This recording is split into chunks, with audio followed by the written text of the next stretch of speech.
Hello students, आइए बच्चों, आज हम आपको इस वीडियो में इंग्लिश ग्रामर का सेंटेंस के बारे में पढ़ाएंगे। तो बच्चों, इंग्लिश में सेंटेंस कहते हैं और इसको हिंदी में वाक्य कहते हैं। इस वीडियो में हम आपको हिंदी में भी पूरा अच्छा से समझा देंगे ताकि हमारे जो इंग्लिश मीडियम के और हिंदी मीडियम के बच्चे हैं सभी को अच्छा से समझ में आ जाए और हमारे जो कमज़ोर बच्चे हैं उसको भी एकदम आसानी से समझ में आ जाए। बच्चों, गला की आवाज़ थोड़ा दबी हुई है क्योंकि गला में थोड़ा दर्द है, इसलिए आप थोड़ा कष्ट करके समझ लीजिएगा, मेरा साथ दीजिएगा।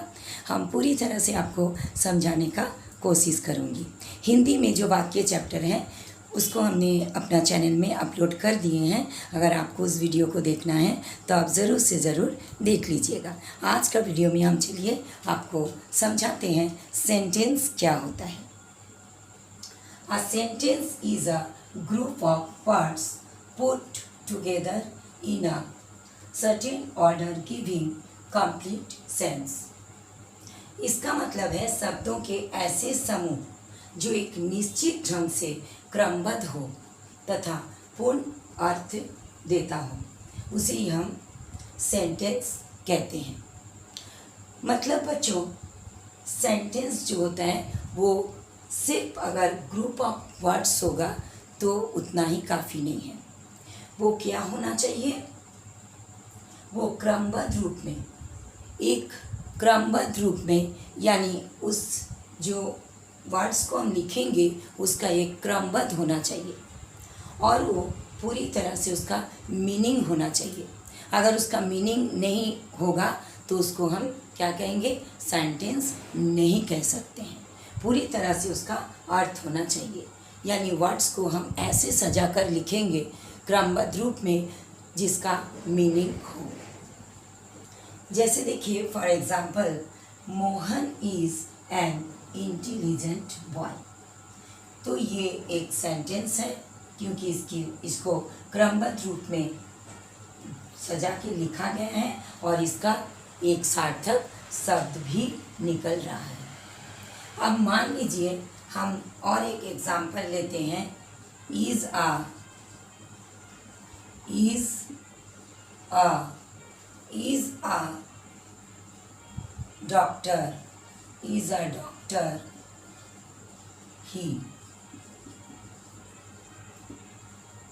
डॉक्टर ही। तो अगर हम देखेंगे तो ये भी ग्रुप ऑफ वर्ड्स है, यानी यहाँ पर भी शब्दों को लिखा गया है और शब्दों के मेल को ही क्या कहते हैं? वाक्य कहते हैं, यानी सेंटेंस कहते हैं। लेकिन इसका कोई भी अर्थ नहीं हो रहा है। इज अ डॉक्टर ही, एक एक देखिए, इज भी एक वर्ड है, अ भी एक वर्ड है, डॉक्टर भी एक वर्ड है और ही भी एक वर्ड है, लेकिन इसको क्रमबद्ध रूप में लिखा नहीं गया है, इसलिए हम इसको सेंटेंस नहीं कह सकते। ये रॉन्ग हो जाएगा क्योंकि इसका कोई भी मीनिंग नहीं निकल रहा है।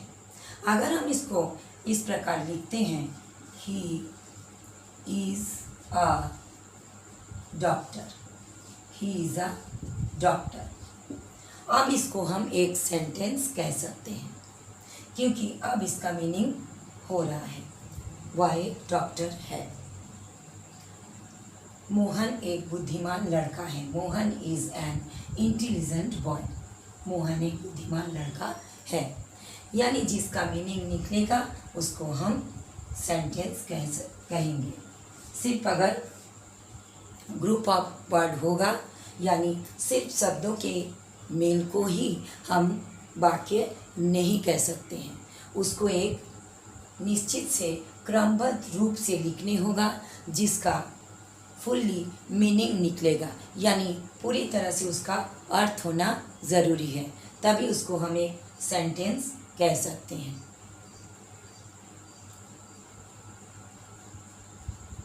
A sentence always begins with a capital letter.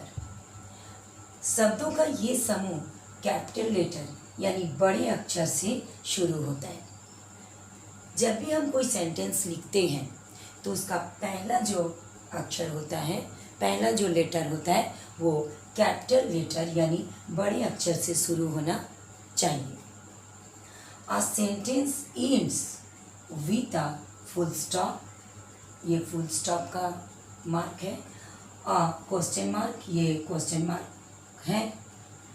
और एन एक्सक्लेमेशन मार्क, ये एक्सक्लेमेशन का मार्क है। यानी शब्दों का ये समूह फुल स्टॉप, जिसको हम हिंदी में पूर्ण विराम कहते हैं, क्वेश्चन मार्क, जिसको हम हिंदी में प्रश्न सूचक कहते हैं, या एक्सक्लेमेशन मार्क यानी विस्मयादिबोधक से अंत होता है। कोई भी सेंटेंस, यानी बच्चों आप जान लीजिए कि कोई भी सेंटेंस जब हम लिखते हैं उसका पहला स्टार्टिंग में उसका पहला जो है वो पहला अक्षर क्या होगा, कैपिटल लेटर यानी बड़े अक्षर से शुरू होगा। और जब उस सेंटेंस का एंड होगा यानी अंत होगा तो अंत में कभी कभी फुल स्टॉप दिया जाता है, या तो कभी क्वेश्चन जब किया जाता तो क्वेश्चन मार्क दिया जाता, या तो फिर कभी एक्सक्लेमेशन मार्क यानी विस्मयादिबोधक का चिन्ह देकर उसको फिनिश करते हैं यानी एंड करते हैं। अब चलिए हम देखेंगे पार्ट्स ऑफ सेंटेंस, सेंटेंस के कितने भाग होते हैं। अब बच्चों हम पढ़ेंगे पार्ट्स ऑफ सेंटेंस, यानी सेंटेंस के दो पार्ट्स होते हैं।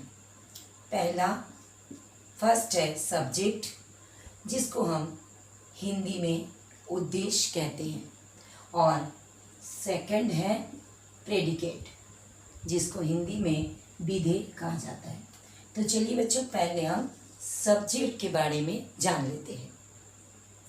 The subject consist of the word और words about which something is said, जिसके विषय में कुछ कहा जाए, यानी कोई भी सेंटेंस में जब किसी के बारे में कहा जाता है उसे ही हम सब्जेक्ट यानी उद्देश्य कहते हैं। फर्स्ट नंबर पॉइंट देखिए, वाक्य का सब्जेक्ट प्रायः कोई नाउन या प्रोनाउन होता है, यानी नाउन मतलब संज्ञा और प्रोनाउन मतलब सर्वनाम। सेकंड पॉइंट देखिए, सब्जेक्ट एक शब्द का हो सकता है, जैसे अमन, बर्ड्स, या एक से अधिक शब्दों का भी सब्जेक्ट हो सकता है, जैसे एग्जाम्पल में माय फ्रेंड्स, दिस बुक्स। यानी सब्जेक्ट जो है वो एक भी हो सकता है या तो एक से अधिक भी हो सकता है। थर्ड नंबर पॉइंट, सब्जेक्ट प्रायः वर्ब यानी वर्ब मतलब क्रिया के पहले आता है। अधिकतर सब्जेक्ट क्या होता है, वर्ब यानी क्रिया के पहले आता है। तो ये जो 3 पॉइंट है इसको आपको एकदम ध्यान में रखना है। आप चाहे तो इसको आप कॉपी में भी नोट कर सकते हो। यानी आपको इतना जानना है कि सब्जेक्ट जो है वो क्या है, कोई भी सेंटेंस में जिसके विषय में कुछ कहा जाता है उसे ही हम सब्जेक्ट कहते हैं। अब चलिए हम प्रेडिकेट के बारे में जान लेते हैं। अब बच्चों चलिए हम प्रेडिकेट के बारे में जानते हैं। प्रेडिकेट को हिंदी में विधेय कहते हैं।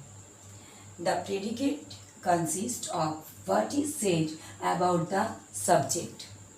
सब्जेक्ट के विषय में जो कुछ कहा जाए उसे ही प्रेडिकेट कहते हैं। इसका देखिए प्रेडिकेट जो है उसमें क्या क्या नियम होता है उसको जानिए आप। यानी बच्चों सब्जेक्ट में आप क्या जाने, कोई भी सेंटेंस में जिसके बारे में कहा जाएगा वो हो जाएगा सब्जेक्ट, और सब्जेक्ट के विषय में जो कुछ कहा जाएगा वो हो जाएगा प्रेडिकेट। पहला पॉइंट देखिए प्रेडिकेट में, वाक्य के प्रेडिकेट भाग में वर्ब का होना जरूरी है। नेक्स्ट पॉइंट देखिए, वाक्य का प्रेडिकेट भाग एक शब्द का हो सकता है, जैसे सिंग्स, या एक से अधिक शब्दों का भी हो सकता है, जैसे रीड्स, ईट। थर्ड नंबर पॉइंट देखिए, प्रेडिकेट में वर्ब के अलावा यानी क्रिया के अलावा नाउन, प्रोनाउन, एडवर्ब, कॉम्प्लीमेंट हो सकता है। अब चलिए हम कुछ एग्जाम्पल के साथ सब्जेक्ट और प्रेडिकेट को समझ लेते हैं। बच्चों यहाँ पर देखिए हम कुछ एग्जाम्पल लिए हुए हैं। इसमें आपको हम सब्जेक्ट और प्रेडिकेट को एकदम इजी तरीका से समझाएंगे कि आपको फटाफट समझ में आ जाएगा। फर्स्ट नंबर में देखिए एग्जाम्पल में, द बुक इज़ न्यू। तो सब्जेक्ट में जिसके बारे में कहा जाएगा वो होगा सब्जेक्ट, और सब्जेक्ट के बारे में जो कुछ कहा जाएगा वो हो जाएगा प्रेडिकेट। तो यहाँ किसके बारे में बोला जा रहा है? The book. ये द बुक क्या हो जाएगा? सब्जेक्ट। ये हो जाएगा सब्जेक्ट। इज़ न्यू ये हो जाएगा प्रेडिकेट। नेक्स्ट देखिए, अ बॉय लाइक्स टॉयज। तो यहाँ पर किसके बारे में बोला जा रहा है? अ बॉय, इसलिए अ बॉय हो गया सब्जेक्ट, और लाइक्स टॉयज ये हो गया प्रेडिकेट।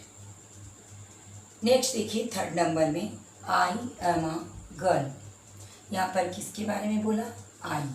आई हो गया सब्जेक्ट, एम अ गर्ल ये हो गया प्रेडिकेट। नेक्स्ट एग्जाम्पल को देख लीजिए, डॉग्स बार्क एट नाइट। यहाँ पर सब्जेक्ट क्या हो गया? किसके बारे में बोला जा रहा? डॉग्स। ये हो गया सब्जेक्ट, और ये बार्क एट नाइट हो गया प्रेडिकेट। नेक्स्ट देखिए फिफ्थ नंबर में, वी गो देयर। यहाँ पर सब्जेक्ट क्या हो जाएगा? वी सब्जेक्ट, और गो देयर हो जाएगा प्रेडिकेट। लास्ट एग्जाम्पल को देखिए, 6 नंबर में, रोहन सिंग्स। यहाँ पर किसके बारे में बोला जा रहा? रोहन। ये हो गया सब्जेक्ट, और सिंग्स हो गया प्रेडिकेट। एकदम क्लियरली आपको समझा दिए। तो बच्चों इसके बाद हम वो भी सेंटेंस का ही पार्ट्स है, ऑब्जेक्ट के बारे में बताएंगे, डायरेक्ट ऑब्जेक्ट और इनडायरेक्ट ऑब्जेक्ट। तो बच्चों अगर आपको मेरा इंग्लिश ग्रामर पढ़ाई अच्छा लगा तो कमेंट करके बताइएगा कि मेरा पढ़ाई आपको कैसे लगा। लाइक ज़रूर कीजिएगा, आप लाइक करने में बहुत कंजूसी करते हो। और अगर आप पहली बार मेरा चैनल को देख रहे हो तो प्लीज़ प्लीज़ प्लीज़ सब्सक्राइब कर दीजिएगा। फिर मिलते हैं नेक्स्ट वीडियो में। Thank you so much. Bye bye.